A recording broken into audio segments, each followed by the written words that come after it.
اللي هي متخلطه على بعضها اللي قلنا فيها كل حاجه شامله.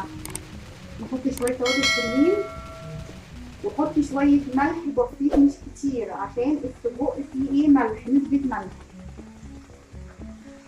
هنقلب بقى قلبه شويه كده حلوه، نقلب نقلب نقلب، وبعد كده نسيبها ايه اما ايه تستوي مع بعضها يعني حوالي دقيقتين 3. شوف بقى كده هنبص السجق خلاص اهو دخل على السوا.